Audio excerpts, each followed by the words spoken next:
O amai la oil nefia. O amai lau sa valinga le tau sanga ma le atua. O tu mau lo oli le atua.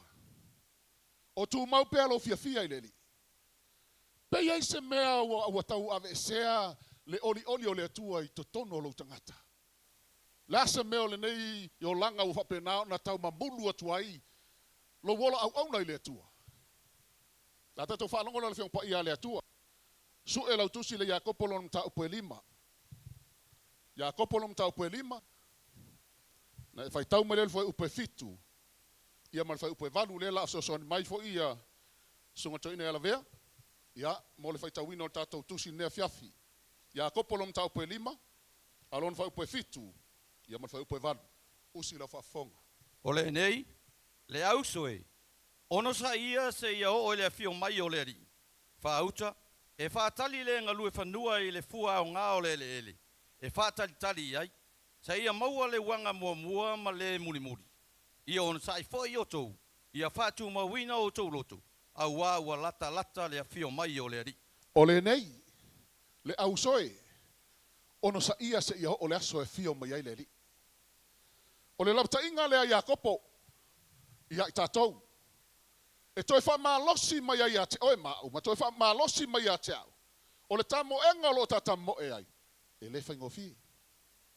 E mo o mia le tamo enga lea, le mea alofa leo le nganga pa ia, o lea, ono sai.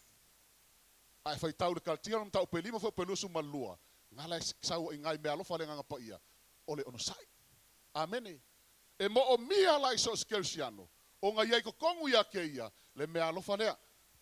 O le ono sai, ai sea, o le tamo enga ma le fōlau ngolo tātou wanga i ai. E le whaingo fie. Le kako whataia i mati ngā le kelo kaimi. Kako whakaia i ma whainga kā le kelo kaimi. A le mane la puka inga Iakopo, o le umi e ke ong sai ai. Se ia o le aso e sa orisi kianga. E le o kalango mai le whiong pa ia le tupe kalango mai ongo sai ngai. Ai awa ke ong sai kai au. A le kalan kuspa ia, le au soe.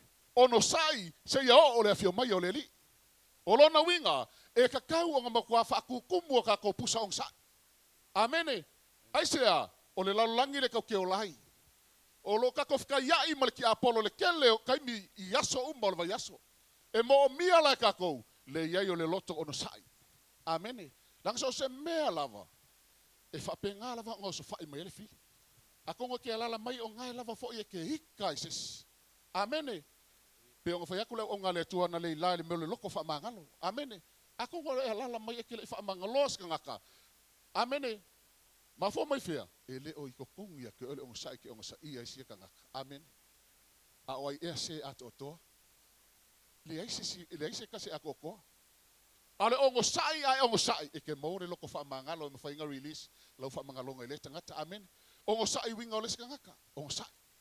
Ke lo so ska ngaka la o sai. O kanga kamang malo. Waka ko lo foi, o ngai me le o sai. Wa keleng fa mai ngai is kanga. Mo le o sai. Esa wa ko kupulo mersi o manga. O kale alu lo wa le skafio. Alu la ko ke ikalo le si wa saule ko a. Saule ba, peng fa mai o ngale tu na le la. Wa ka ngai mai ma me wa fia ka sanga. Ma fo mai fea. Le si o sai. E leo ko kongu ia ka ua le fua leo le nganga pa ia le ongsa. A le fua siling ka ua o le ongsa. Amene. Ongsa ile si uso. Fai le sika ngayo ka lang ongsa i mea kia ufa moli. La ongsa i fo ia ki. Oi, amene. Amen. Ongsa i lesko inga. Lesko i fiau. Ongsa i fo ia ka ko umalawa. Ti akono, ongsa i. Amene. Kalavou, ongsa i leskalavou. Amene.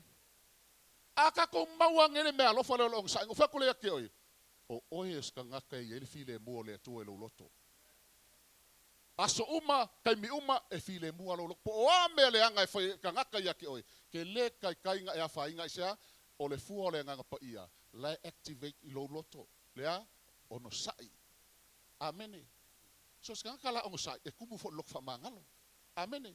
Ola awa nga male fo pa ia le tu ne fia fo lo kala ngomba ya Iakopo o sai se ia ho ola vale so ki ai oi ele ma foi nga ya lu sikianga pe afai ele ia se o sai lo loko e ke whaamisa o le ke leo aso, e ke vevesia o le ke leo kaimi, amene, e ke nguku osa o e loko rua, amene, e le aise ongsa, amene.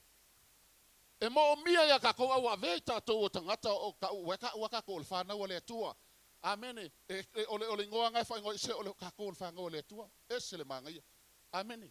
Al whango ngoi o le atua le kelo le vevesi kalu ai lea, o le whanau o le atua le ofua mai fua le ngang pa ia, amene. A whai o kako o le whanau o le atua, e ka kau ia kako o ngā tino ke risolo tātou wola, ai fua mai ei ma fua o le ngang pa ia ia tātou, amene. O le onga sai la, e pūlea lauloko. Amen. Lango le kamale o so sao al melor ki ngā o so loko. A fsidi me ke po fe me kuwa loko ngā le kalo le atua ngā le ngang pa ia lol me elo loko. Amen. Ong sai. Awale vave ngā kadi aku se kai me kei kai. Amen. Ong sai le kala leska kalango leska ngaka e faisi e se fo ia longa inga ko inga kangaka. E malolosi yang fa makalanga kau ai mai si kai mi. E leo mafafau le yang kala pe a whainga loko lesi pe a ong sai. Amene. Langa le kalango merkus pa ia. O le kele o maur kus pa ia. O le kusia umanga. Nge ke iwa moe. Ai le umanga lau mau markus pa ia. Le kalango mai ong sai. E whakaua kele le tua. Le ong sai lango le ong sai file muude le ilo loko. E ke loko wha maangalo e fo. Amene. Ale ong sai fo e maua lalo e molo loto. Amene. Fai mai le o kala kus pa ia. E ke ong sai se o le fio mai Jesu Keriso. O ngā mai le o whakakainga. O le alfa whakakainga. Whai mai a. Whai kau whala vea le whai upuanga mua. E whaatalitali ngalu e whanua i lea. O le nei, le ausoi, ono sa ia se ia o le fio mai o le ri. Whauta, whaatalitali le ngalu e whanua i le fua o le fua o ngā o le eli. E whaatalitali ai, se ia maua le wanga mua, ma le muni. Lela kalangol kuspa ia le kulanga le kau ke whakarikali o le mele kau ke whakarikali ai. O le whamoemoenga le kau ke whakarikali ai. O lea, o le sikianga whakarikali ai kako. Ma kako whakarikali lea. I le aso le lau ngā kongi. Amene. Le ngau sukul pese nge le au whai pese. E iai le kau ia o ngā ruenga. Me ngā le whai mele kuspa ia. Ongo sai pea. Wa walaka me le aso ia. E ko kongi ai oe le atua. O le aso langa le kalango mai le fiong pa ia le atua. Le ka ki whakarikali ai. Se o le aso le mawai le wanga mua. Ma le wanga muli. Amene. So swai whakoanga. Alo e whai whakoanga. Ia mako la isa whai whakoanga wai le whai whakoanga le ko kele le uso leo. Saola la ko ngiusila. Ia o ka ikale ngaola mai savai. Ta whai whakoanga kalo ia. Whakoanga koko. Ia. Ako ko le whai whakoanga le whakoanga. E anga nga lulu. E lulu mal mafau. Ile aso se selenga. So swai whakoanga, e leis ma swai whakoanga whawalwalea. E alu koko, ngā ai le whakarikali serselenga. O le aso serselenga, o se aso whaamanguia inga ngā o le kangaka lea whai whakoanga.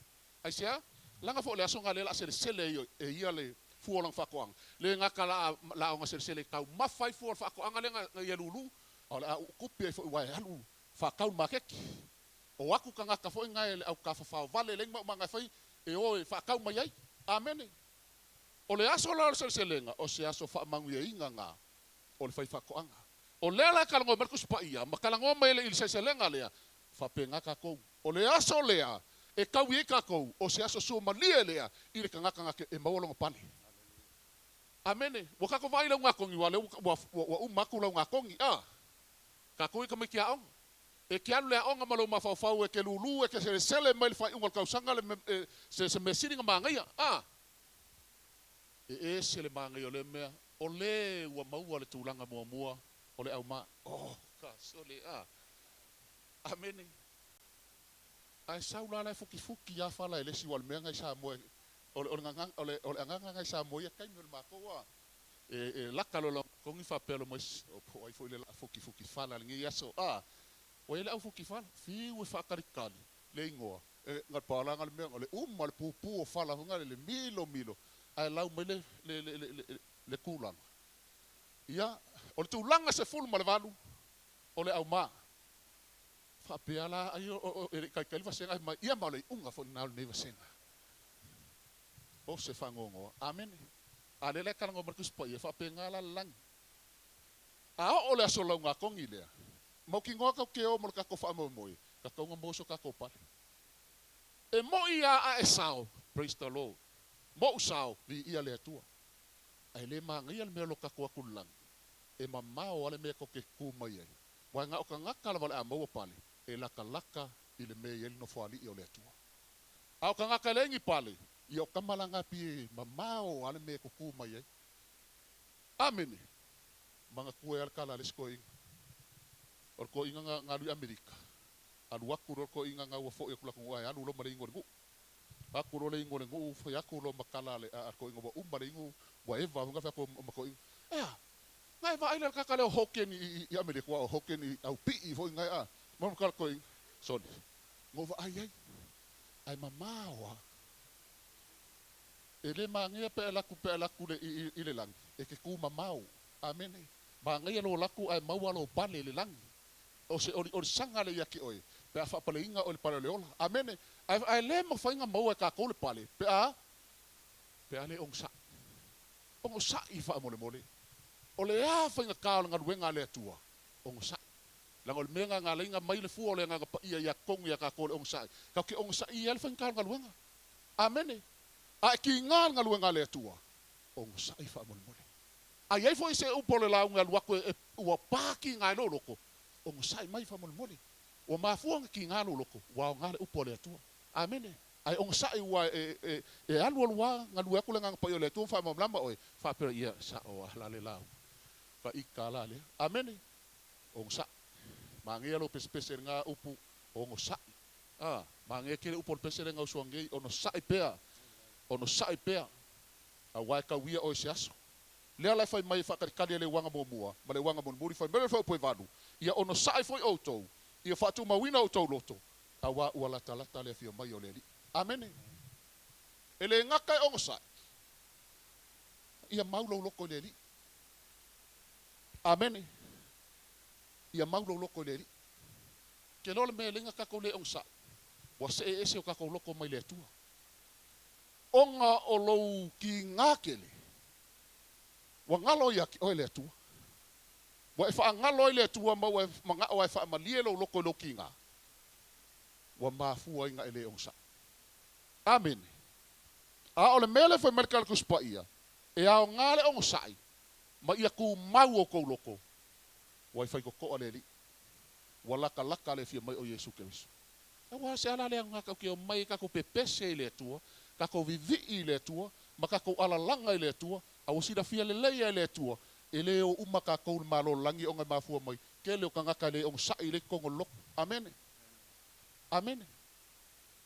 Ia wala fai mai le kusia mo Timoteo olm tau poe fafa mo. Fai mai ya. Wa ka kingo mele nga o eseni si fa to tau sanga muli. O fa longo la ia. Amen. Mafu angalinga o ese. O fa longo nga fa semo ka upo ke mong yo ngol pelo ka pelo. Mafua la nga e fa longo ka mai ya. Wa mafua mai le so ong sa.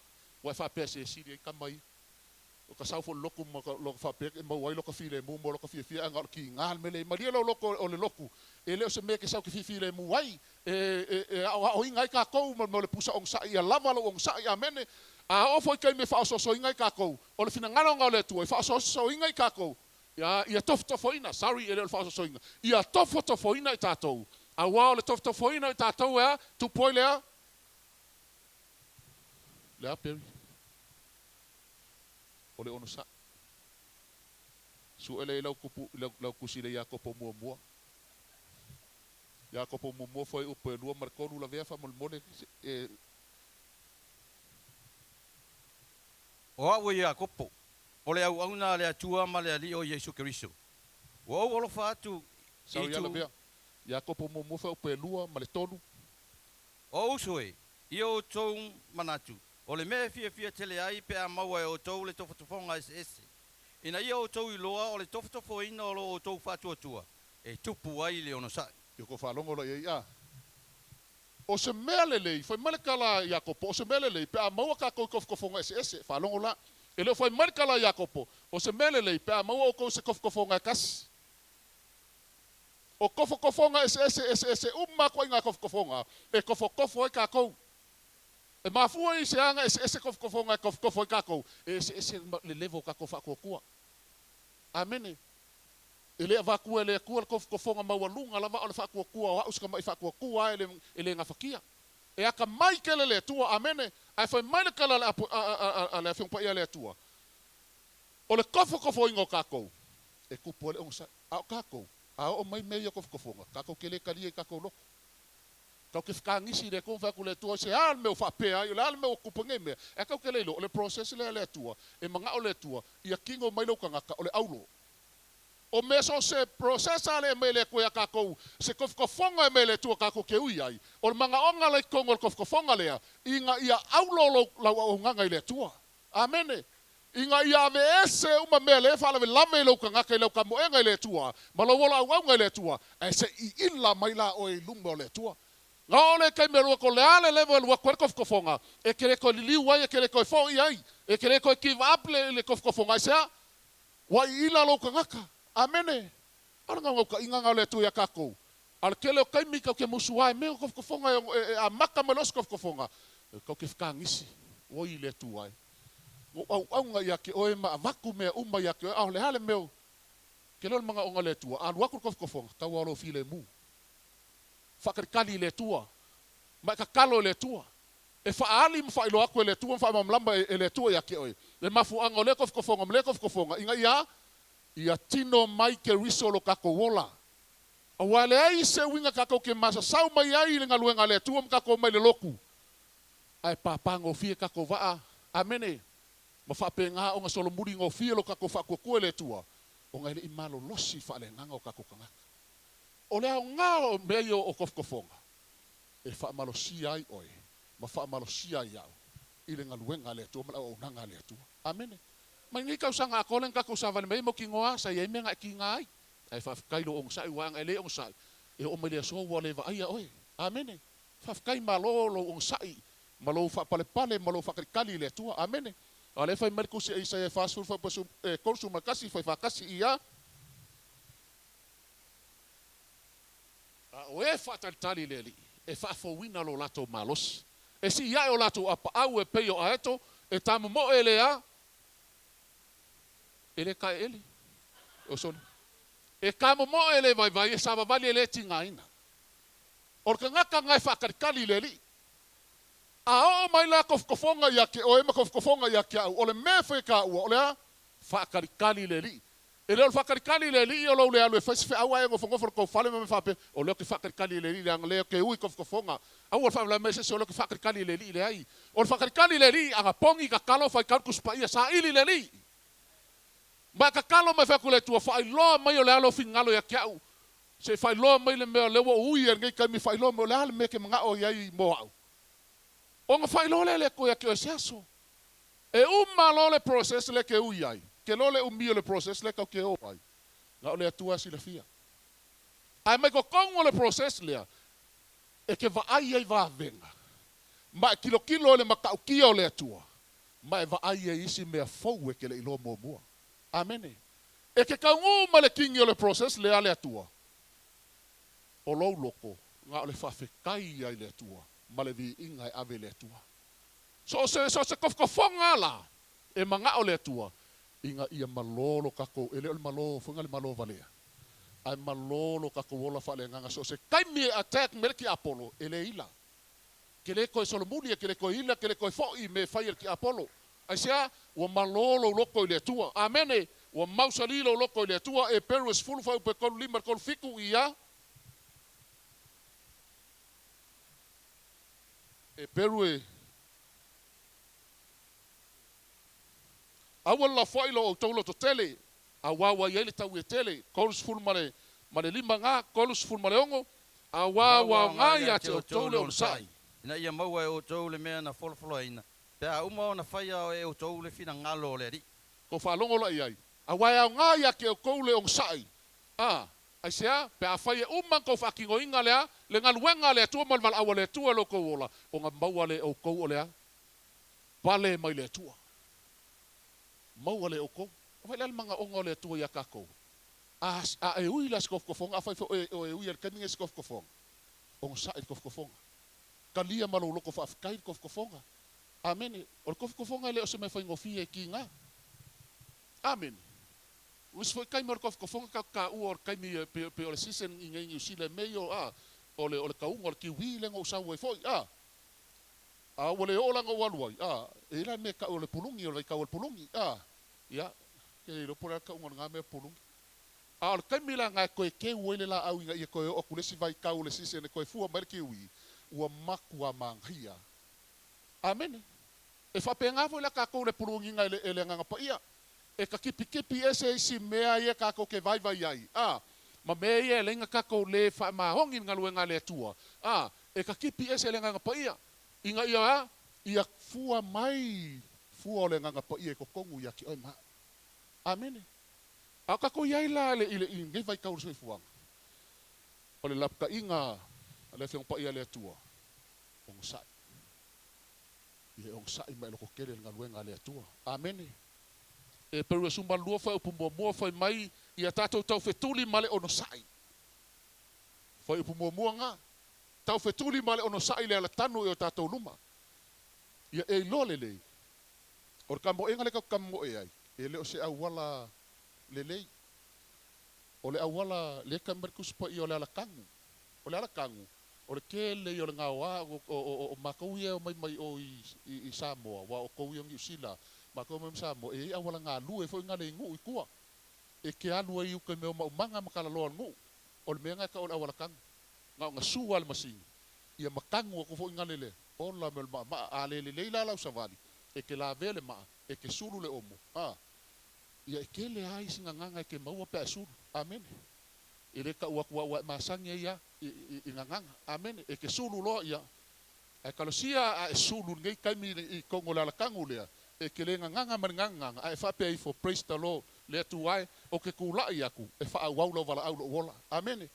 lang le fa merka ku spa ia ka mo e mal ong sa i la kangu le ka koluma ma e va ai aku ia Yesu ai mo e la kangu le au ke anu ma e va ai mai foi kia amen anu a o mo e peri va ai pe o ia Yesu amen au ke mo e va ai foi leska ka le fa me ke mo e va ai leska ngak langa ke pa u lo la ke vai leska ngak ke ai le fainga o kala ngak o hi ka ko kama foi me ya ma lale wa ma o fa le kongu o winga ngak ai pa u la kangu e va ia Yesu e apa mai Yesu ko fa ku o lunga ma fai mai Yesu ya ki o lo wa fa fine lo wa tali ie sau mo e mai pe oi o le mea ngai lenga leo fai mai le kala kuspa ia ke ka mo le kangu mai va siska ngaka o le mea foi le afa pe e siska ngaka e lo fai kala ya ki oi o ke pole ia amen ma le kala ma le pese ki sale mo foi ngali ele ke ia la sis amen ele ke ia la sis o ia la kaka fai au kala e matanga amen o ke ia pa wala le ke ia nga le nga pa ia le ko kongo e amene o ai lava ka nga ka lai kalango ya ke oi makalango wa o mengai ka ke vivi mo praise the Lord yo ai u malolo ka kua ka fefe amene o si o mangale ka ki e maua elele ma fo elele amene o fa markala le pesa sa mo ngale ya nga ba u marsunga pari lo mo pesa mo ono sa ia wana paulanga o leo fifilo io melele ma meleanga ong sa ila leolanga e fifilo melele ma meleanga langa sia ele nga ole tua le ia ila longei ole mai marki apolo amene mela le ong sa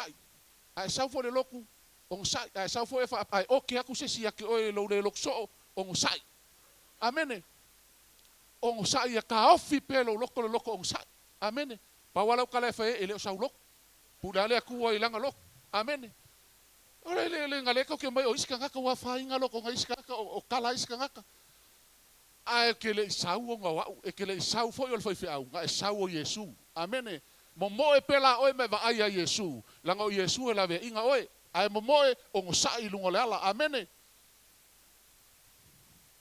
si le afka yo le ko va kure ko ke ala mai amen luka lu suma kasi fa po suma leiva o lo to on sai ia mau ai lo to wola au ka sel mangi o lo to on sai ko ke mau ai ko wola nga ka nga kai on sai e ka ngure king ai ko mau ai le ola amen so ska nga kai le on sai Ko ke fiu ko ka kadia. Lau kau kalanga upenga. Amen. O le fia iai. Amen. Mele o sai. Au lava ke fa vai ke mi fa pengei loko kele mai fa malosi langa le fa merkar ku spa ia. Wai fai ko ko ale li. Wala kala le fia mai o le tua. Wa levan ka ko ala langa le kala wai fai ko ale fia mai Yesu. Wale ko mama o si kianga wala kala mai si kianga. Ai vai oi. Ai fia ru si kianga. Ngai o sai le. Amen. O sai me ngai fa sanga i mo o sai maki nga ngai fa ngai mo. O ngisi kai me ki nga o lau fanga. O sai sia fanga. Amen. O sai. E ringi angelu lau fanga. Ai ka kalo le tua makuri vai le tua maku le tua lau fanga. Amen. Langa ye le kai me le aso ai ngau mai fa maong ye ku le tua lau fanga. E ye le aso ngalu mai le nganga pa io le tua sui le loko lo wakari sui le loko lo afingi fa sanga sa o mai le tua. Amen. Praise the Lord. O sai foi o ka markinga. E a foi fa long ka kinga le kai milanga fa long ka ko le ulu ka ko ai o Yesu Kristo. Amen. Langa le fa mer ku so le fua ke lulu ke a ke sele. Amen. O sai vai ngor kinga, o sai for kinga vai ngor kamba. Male fanau. Amen. Au ke la fo ia lo ainga o ke la fo ia lo fangau o sa. Kango o pongi lo fangau ma mai le li. Po ai fo ia fa yaku se kala ke se lo wakali mau aku lai o ngai fe ma ula kapa fe. O ke pole ai ka kalo pe o le tua. Ngau le tua fa manga lo fangau le fa manga lo le ska ngaka oi amen. E kango apa aku mai lo wakali mai lo afinga kai mai kongo o le ainga o le tua. Ma e ku waku le tua ma ka kalo le tua mo lo wakali mo lo afinga. O ngali liu mai ya le tua. Fa le leia uma me uma fa le kong. Amen. Lua Peterum tau mo fa poiono. O le nga lue i whanua. E tau ona mau. Lua Peterum tau mo fa poiono. Ia fa popo fo i le loto mama i le loa. Ma ia fa popo le ono sai i le loto mama. O le amio atua fo i le ono sai. E fa popo le loto mama i le ono sai. Fa popo atu yai ma le ono sai. Ile amio atua. Wa fa longo la ia mo ka o sai. O ka o sai. Fa mai mama longo loko. O ka o sai. E amio atua. Ia sa le lei. O ka o sai e file mu. E lo ko inga file mu fo inga le pe o le taika pe o ngaika. Le mo ka o le o sai le kalanga koi.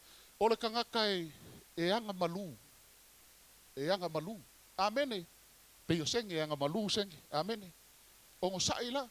Ia e mau ale mo kakai o sai o ka se manga ia langa le fai mai fa popo ye loko mamale o sai ia male ami o kua e fa popo ye o sai. Praise the Lord. Mo Peteru mo fa pe fitu o le tofto foi o lo o tou fa tua e sili ona nga ile aulo e fa matia e ui lava ina tofto foi na ile afi e avea ma mea i ui le vi inga male mamalu male manuia pe afa ni mai Yesu Kristo. o le tofta foi na lo o tou fa tua e sili le aulo wa fa ka ia fa markala le feng pa ia le tua o le tofta foi na lo o tou fa tua e sili le aulo. Amen. Ke lo oi le ngo fa ki oi a o ngi nga o le manga o le tua inga ia fa penga o nga kingo mai lo ka ko ola ma ia aulo a le fa markala ku spa ia e sili aku lo le aulo pe aka ko wa o ngo sa nga luenga le tua o le ale ministry nga ke ai o ngo sa le au kakalo tina male au kakalo o ngo sa mo loko kele i nga luenga le tua fa malolosi e kakalo i le li au kalavou fa malolosi o ngo sa e ye le kau yo e kau ye ka ko le tua ti akono fa malolosi nga luenga le li yo ko loko kele nga luenga le li o ngo sa i kai mi fenka ma kai me ki ngai ko ngor ngalwenga e ai kai me e pe kau faisi malo ko yo saka leo ho ngala on sai mai fa mol on sai mai e o mai fo le saka kala funga le ia wa oli wa kingo mai ai ke riso lo wola. Amen. On sai ko fa malos ma ko lo ko kele ngalwenga le tua ka ko lava le ngalwenga le tua ye on sai mai fa malos le fa pesi o angan ngaluenga le tua mo fa malos ko on sai fo ikai meru ki ai le ngaluenga langol kasi fo le ministry ese le kaua mar ki apolo langa loko leanga ili fili. Amen. Ma fuanga loko leanga ki apolo langa wa fao o kou leanga luenga nga fai ki apolo lumo le tua sa fai vi inga lumo o le tua kuli ese mai. Ai kanga malo le tua avaku oe ki fai vi inga mo ia. Amen. O maua lo le vangoa ki fai vi inga le tua. Fa maongi. O sai. Loko kele. Mai fa malos. I lo wal awinga mai le tua. Amen. Awangi e fa vai lava lo wal awinga langa e o fa aku yake o le wa fai vi inga lumo le tua. Wa ai fai mele pese le ngauso ko ngiri fa enga o fai upol pese le ngauso ko ngi. Wa ilo pale I fa ses. Lala kala ngomel fa linga ko lu fa upo sumal kas. Fai mea I o ko ku mau. Me o ko fa malos ngi fa se kasi lo pale. Amen. Se sue fa I fa mo le ala vea. Fa linga ko lu fa upo e sulkas. Whauta, o te wawe alu atu. Ie tau fi mau le mea ua ia te oe. Nei a vea se tasi lo pale. Fa longo la iai Ka ofi mau le menga o yaki oe. O le ale wala au le tuanga o iai yaki oe. O ngo sai ai, ma ka ofi mau le wala au le tua yaki oe. Nge I fao se si lo pale. E whakamala mau whakamala. E iai le ka ngakala ingo pia kua lalangi. E a mai kai au le tua replacing a ka ika. Amen. E pe ka whakamala.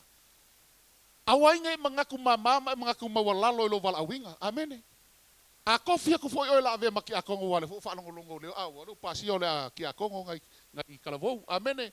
A kofi o ke ki akongo. Awa ke fa pe e ole ar kofi nga silingo ingo ye. Kalo fa ya ke oi. Ko e vai ke le mai fa pe ma ke lo o kofi ki akongo se kofi silinga mawalunga. Wa ia o ma fa mangu yanga le tua. A ke ro e kalavou. O le whaonga ingo lo wola mo le li. O ie ka penga koe le ka penga kui le au kalavou. A me I mai fuura ke I le ngaluenga whati akono. O le si la levo le la koe ka penga ai oe. Ma si ia koe le levo ke anga I ngaluenga le tua. E le whain ka whunga kofi se kalavou e koe. Inga pe awhai e ke sau e makua e wha maongi le li. Ma si li aku lo wola whaale nganga lo wola whaale nganga le wasia. Amen. O nga kofi vole oe ave mkoe inga. Amen. A o ie ka penga koe. Ka penga koe ka kou. Ka kou la lewa le la fa saungi mor kofi ki akongo ngai kalavou. Aua ke musu. Langa e musu wa e fa pe aku le aku le ile tua ke le manga o lau kofi. Langa le kofi se lo. O le kofi le tua. Amen. A kango e apo mai. E ke le loa le fa mangu yanga le tua molo wola. Pe ke kalavou a le ke ki akongo. Wa fa kanga le kuanga fo ia ko fa mangu yanga ia ke oi malanga fa unga. E ke au ngai. Amen. Wa ese a level fa unga so level fa unga le ke ngalu e le kalavou. E ke se mai fo mafkanga te akono wa lifi fo lunga le si level ke au ngai le fa unga ke au ngai kongo mafkanga te akono. E le level la lo so ke akono se eva ai e le mafkanga ke akono. Ma e lo ai ma kwa fa ke le lo pusa on sa. Amen. Amen. E or ki akono o vasia e lo fa ke le ki akono. Amen. Belea a saungi lo la sau ke ki akono. E le fosia oi. Ai ma ngia mo lo sau mo lo loko fia ke ngalue fa ki akono. Amen. O ai fo I se o ase e mai lungar kof ko inga. A lele le kofia o la sungar ki ako. O ke fa pe fo ke o fo ai maka o le la o vasia po fe pula ia. Le leva ngo ngalue mai fa ki ako o ele ko kofia ka ika. On sa I kai me o le tua ia ki oi. A fe o kai me o le tua le wa kofia le ki ako o le a me I lungar kof ko inga. E ai fo lo waso o ko po inga le tua. E a mai oi. Ai manga o le tua e ka penga fo oi. I ngalue nga le tua mele on sa o sai la val au le tua awa wala kalaka le fio mai o le li o le la uma le upo le tua ngai fiafi al fa ma losi de mo oi ko maulo loko le tua awa ngai malue lo loto I se me kasi o la langei po ngi me wa fa inga I la folang awa ngai maluluinga lo loko pe akof kofoinga oi a ia maulo loko le li ma ia ka fi mau I le tua le ke au nga iai ma ia fa penga nga ongo sai le fo launga o lo ka ko iai fa kalikali le li ka talo le tua ma fa kalikali le tua ia pe fa mele le pese de ma senka ko sua o te fa ata li pe amo se ia e o mai a fea o te tumawai o te o lai ua o wiloa loa ngā lelei mo ita ua e sa ili mai moa unei lo ua tua e sili sili lo ulelei whakali leli e kalesia ai ngā umole hallelujah worship center o ngosai whakali le tua e a fio mai lava le tua ia ki oe e ngā lue makali lo mga onga a wā ua ka penga le langi ka penga le malo le tua e ke ulu fale iai wa ka penga fo ilo kaui o le pale o le ola e ke maua pe a whai e ke whamalos mai loko kele ngā luenga le tua tu lai mai ne fiafi wala au fo le fo pese anga e mai ne fiafi hallelujah.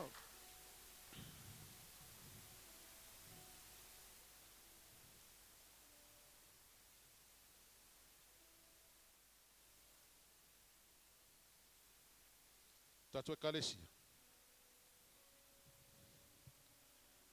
O la ulaunga mulmuli lea, pe fong sa unga kursunga fa fenga inga na lela. O la ulaunga mulmuli lea nei tausanga. Fafkai lea tua mo outou. Faftai fo lea tua sa noa sa au mawal nei tausanga e momoli atua li fa awa lea tua. A vea fo nei a fiafi o te fato ese atuai I a inga umalava. La inga taitai. E meso se tatu e kalesia. Ai se upuna sala, ai fo se mena fai na ilo finangalo se kala I se launga. Fa mangalo mai lo tangata. Fa mangalo mai au na vai vai. Ai fa kailo ko loko kele ngaluenga le tua, fa kailo ko ku fa kasi mala au nga le tua e fa tino ina ngaluenga. Ia ngai fiafi. Fa kai mo o ko umalava o se fa manu yanga I loto o to uma le kalesia le tua. Ai fo ile vi inga ile tua ne fiafi. Ono swa fo Yesu. Amen.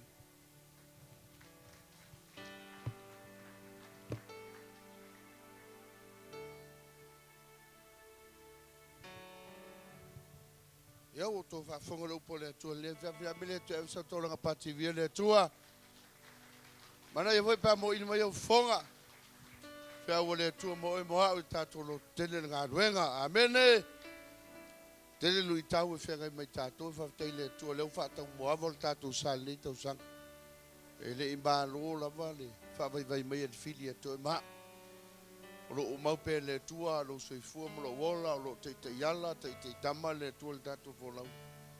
Pe le te mana e to e nei minute ia mo ine yo fonga. Me te whaftai e tole I le tua le upu le nei e whiafi. A usu foi le auru pesele. E usu mo lo talitonu. E le aso e whapea ona tāna o lo tutua I lo mau le. Awhai ua tā tō whātamala Salamone manu oi le ala Vailo pale ne I vai mau Ona ave te tangata Awhai ua e le lava I le ngā luenga ona o whai ngata Aua nei e tumuli ai ono sai mai E ai le taui o a tatou ngā luenga E ai le hunga o lo tapa moe moe Ono sai bea Ua na tale aso e totongi mai ai hoe E ai le taui o a tatou ngā luenga